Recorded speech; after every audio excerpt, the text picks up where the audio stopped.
Hello students and welcome to the lecture. So students, as we know that we are covering the voting behavior, right? This is the topic on which we have been discussing on. Okay. And if we talk about you can say the topics that we have scheduled for the discussion under this particular series. Okay. So these are the topics like the history of democracy and voting, like the importance of voting, like the historic vote, like the legal framework, like the election machinery, like the political landscape and the party participation, like the election outcome, like the voting and approach, like the explanation, like the meaning of voting behavior, like the significance of voting behavior, like the determinants of voting behavior, like the role of media in elections and the voting behavior. All right. So this is the topics that we have scheduled for the discussion. If we talk about the topics that we have covered so far, so basically we have done with the history of democracy and voting, importance of voting, historic vote, legal framework, election machinery, political landscape and the party participation, election outcome, voting and approach, explanation, meaning of voting behavior, and significance of voting behavior. Okay, so these are the topics that we have covered so far. All right. If we talk about the topics that we are left with, so the topics are the determinants of the voting behavior and the role of media in elections and the voting behavior. Okay, so we can say that this is the picture that we have created so far altogether. All right. Before starting this lecture, okay, let me ask you the simple question. The question is, a branch of the political science in which we do the scientific study of the voting behavior is called. You are required to tell me the name of that particular branch, and for this you have the 30 seconds to think and answer, and your time will start now. Just think about it. We have just covered it in the previous lecture, so I hope that you have revised the lecture and you will know the answer. All right. The 10 seconds have been passed off. Last 20s are remaining.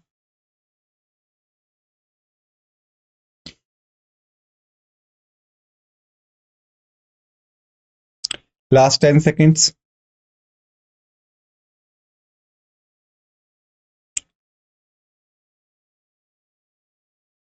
All right, the time's up. So basically the answer of that question is pathology. Okay.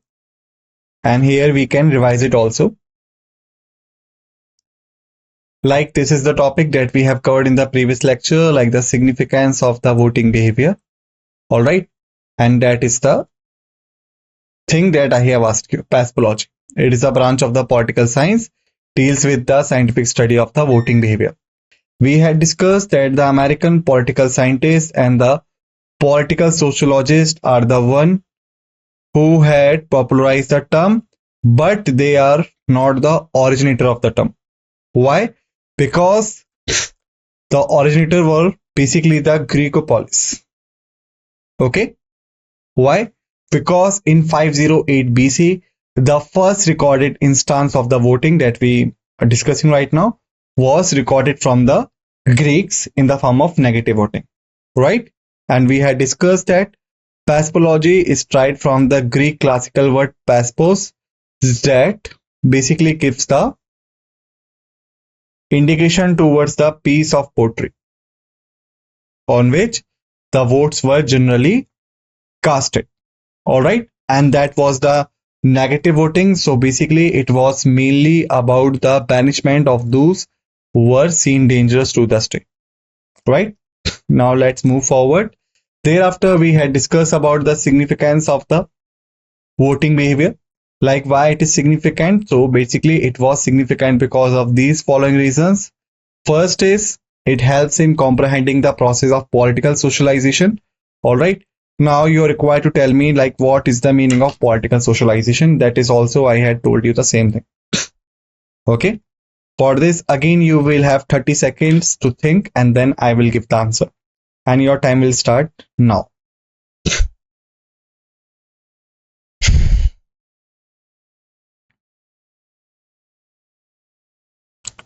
Just think about it. 10 seconds have been passed off. Last 20s are remaining.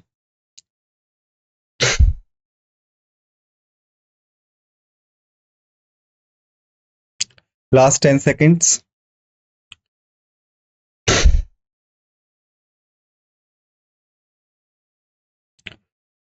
Okay, the time's up.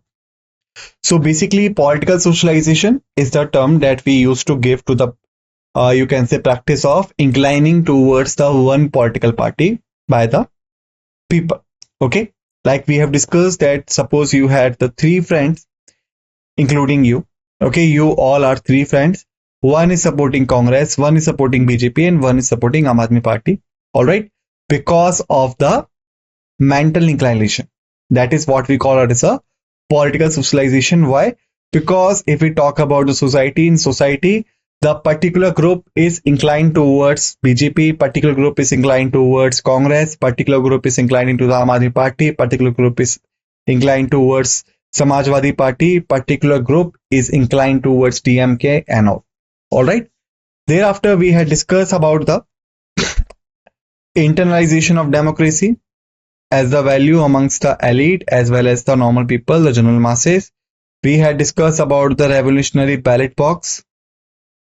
Okay. And we have discussed about the measurement to just justify like voting behavior is the modern approach or the primordial approach in the contents of the political democracy. Okay. After this, we had take the reference of Australian political scientist whose name was. Now you are required to tell me the name of that particular political scientist. For that, I will also give you the 30 seconds and your time will start now. Okay, 10 seconds have been passed off. Last 20s are remaining. Last 10 seconds. Okay, the time's up. So the name was N.G.S. Kinney. Like we can see it here also. Okay, his name was N.G.S. Kinney. Okay, and basically he described the voting behavior as the legitimizing democratic rule.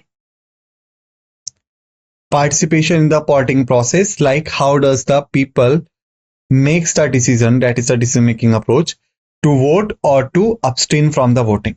Okay. Thereafter, we had discussed that suppose if in the society someone is supporting some political party, then the person genuinely wanted that this political party should be in the government, or you can say the members of this political party should be holding the offices of the government or making the government. So what should be the benefit of that person? That could be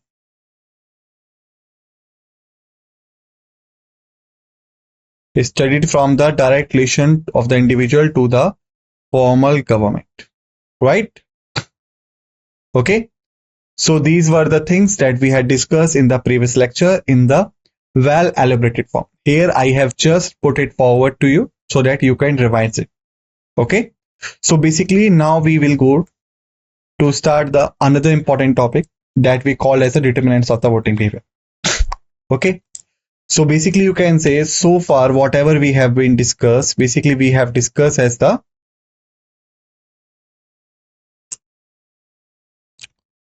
overview, or for you can say the build up towards the voting behavior. Okay, overview or to the build up towards the voting behavior. Now whatever we will discuss, basically we will discuss as the core of the voting behavior. Okay, that will be the core of the voting behavior. So basically we can say what we are going to discuss is the determinants of the voting behavior. Like what are the factors, what are the determinants which influences the voting behavior of an individual and as a society as a whole. Okay, so basically if we talk about it, so we will take it in the reference of India. We are not going to take it in the reference of the global scenario. All right, because whatsoever happen in USA, whatsoever happen in Australia, England and all, okay, that will affect us indirectly or directly, but that is not our part of the study right now. Why? Because we are preparing ourselves for some competitive exam, not for some geopolitical discussion. All right. So that's why our primary focus will be on the Indian society. So basically, if we start the talk about the Indian society, so we can say that Indian society is highly diversified in nature and composition. Okay, in nature and composition. What is the meaning of this?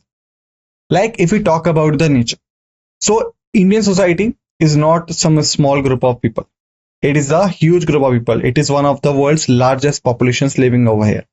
So it is quite obvious that the opinions of the people will be different. Okay. Suppose you can take it in your friend circle or in class also. Like in your friend circle, if you are 10 friends, okay, there are total 10 people, and you are discussing about some XYZ issue. So what do you think? The opinion of all will be the same? Might be, but generally not. Might be if you all are friends, might be you become friends because of the common thinking, then the opinions could be the same. But if we take it as the general case, not the ideal case, practical or the general case, so we can say the opinions will not be the same one. All right. Like for example, if we talk about the Citizen Amendment Act, CAA. Okay. So if you are the 10 people, okay, so the people will have the different opinion. Okay, different opinion. So you can say your group is the same as a society, but the opinions are different. So that describes the nature. Like the larger the population is, the high number of chances of the different opinions. Got it? Thereafter, the second thing is the composition.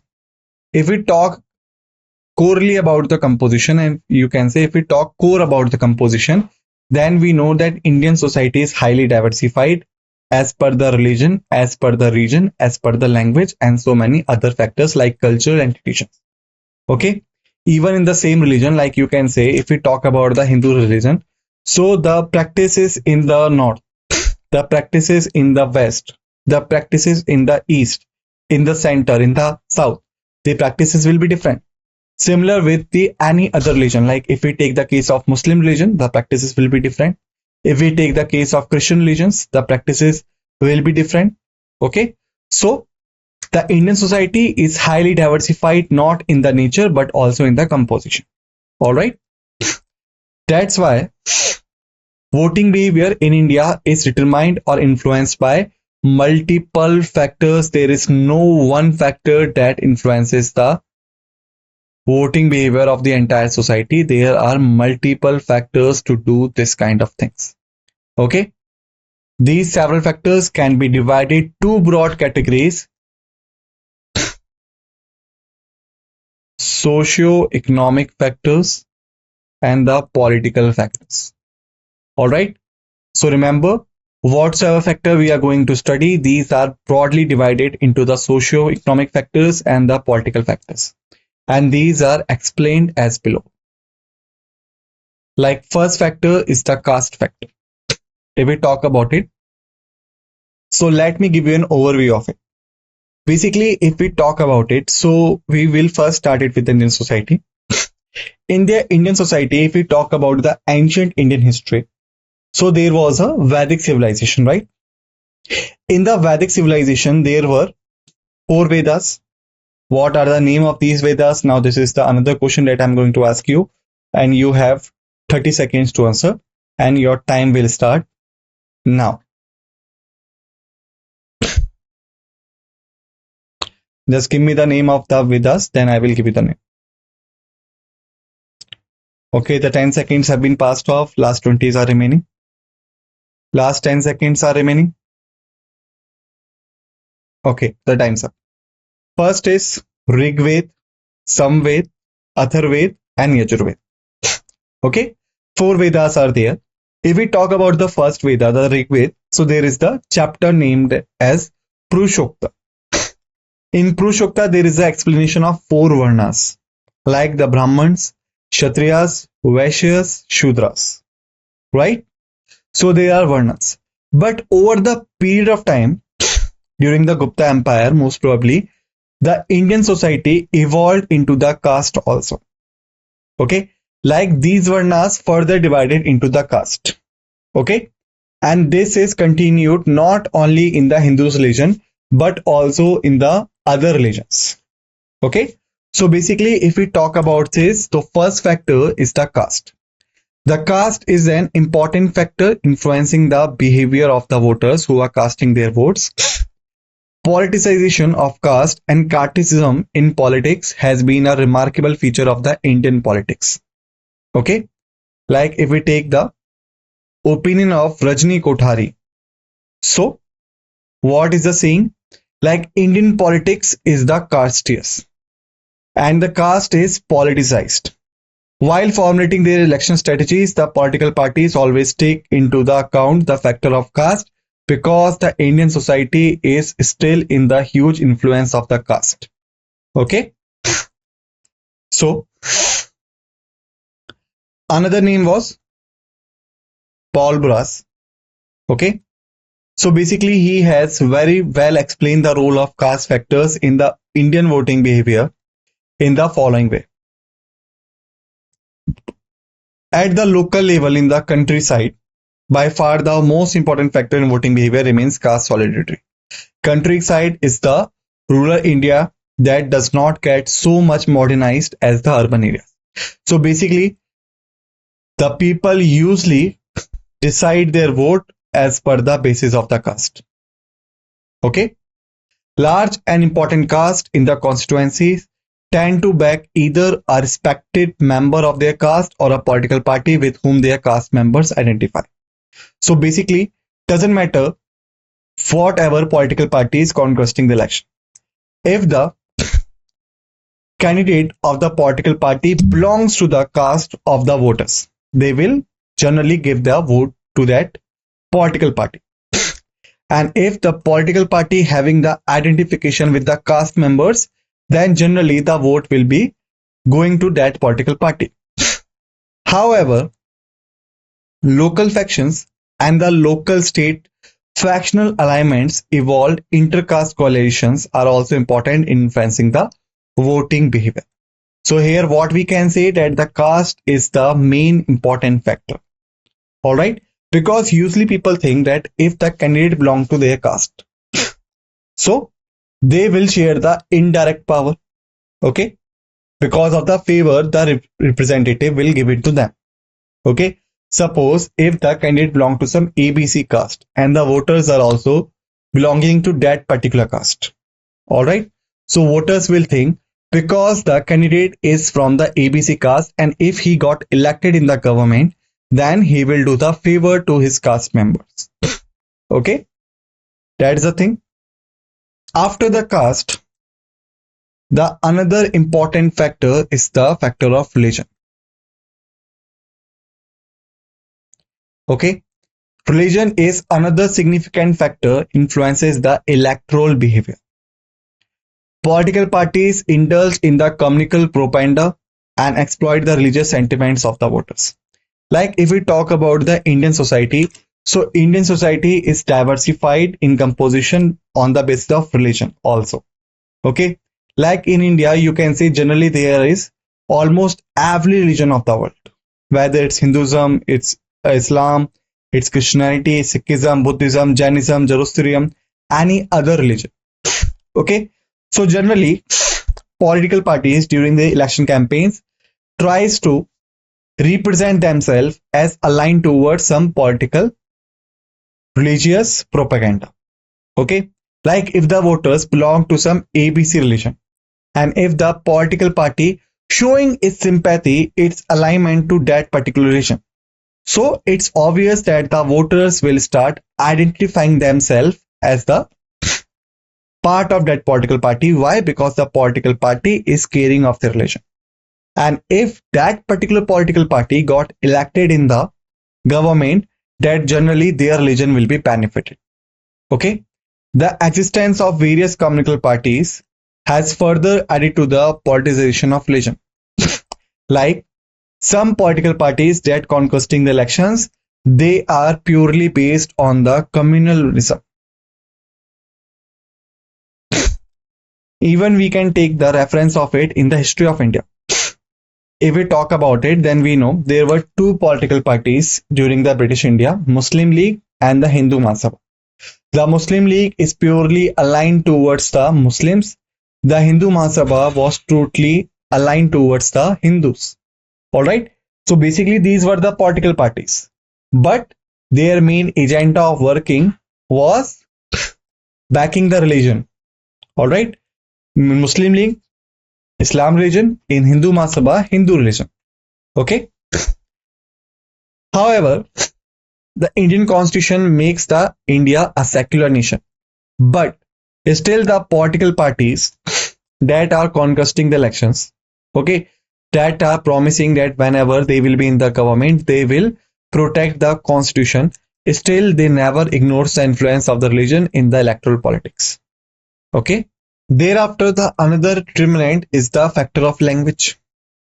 What is the role of language?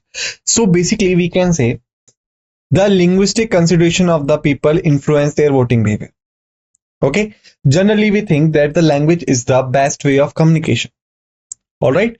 So suppose there is a case, like just take an example. Alright. The voters belong to the Hindi group. They speak Hindi. The candidate who is contesting the election is only speak the Kannada. Then generally what will happen? The voters will think that the particular candidate will not able to understand that what the voters are saying.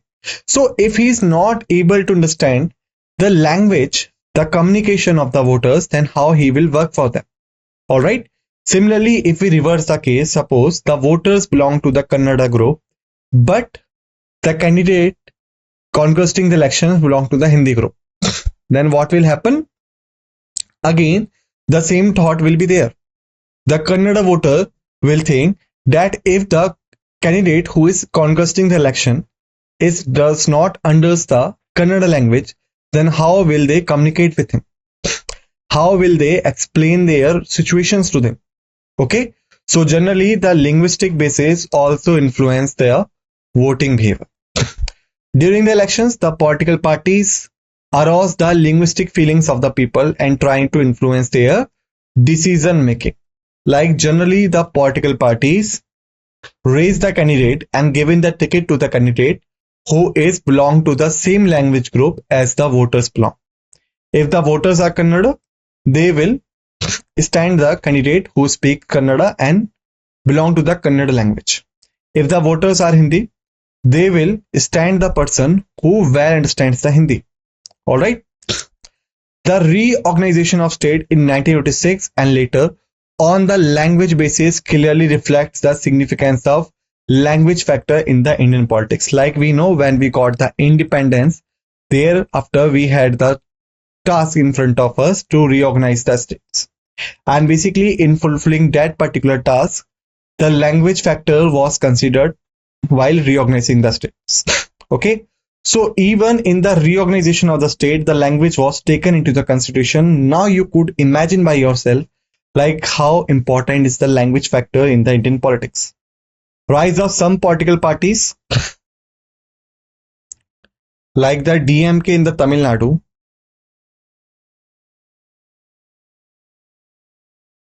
okay, and the TDP in the Andhra Pradesh. DMK in Tamil Nadu and TDP in the Andhra Pradesh, basically they can be attributed to the linguism. Okay, like DMK is proficient in the Tamil language, so generally they influences the electorate of the Tamil Nadu. TDP is you can say proficient in the Telugu, so basically they influences the voting electorate of the Andhra Pradesh. Alright, so language is another important factor. After this, the another factor is the region.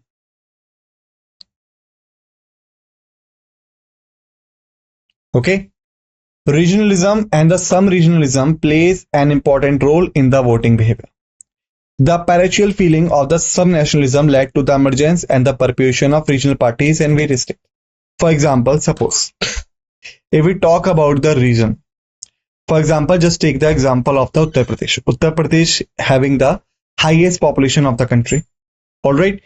Uttar Pradesh is further divided into the region, not officially, but on locally basis. Eastern Uttar Pradesh, the central Uttar Pradesh, the western Uttar Pradesh. Okay.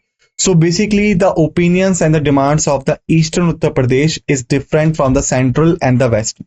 Same with the central, different from the eastern and the western. Same with the western, different from the central and the eastern. So basically the regional parties, okay, tries to influence the voters on the basis of the region. Okay. The regional parties appeal to the electorate on the ground of regional identities and the regional sentiments. Okay. Like if someone belongs to the western Uttar Pradesh, and so what will happen? The political party conquesting the election from the western Uttar Pradesh, they will try to influence the voters on the basis of their regional identity of the western Uttar Pradesh. Okay. Sometimes the secessionist parties call for the boycott of the elections. Like if the secessionist party or the regional parties not so sufficient to win the elections, then generally they started the boycotting of the elections. Okay.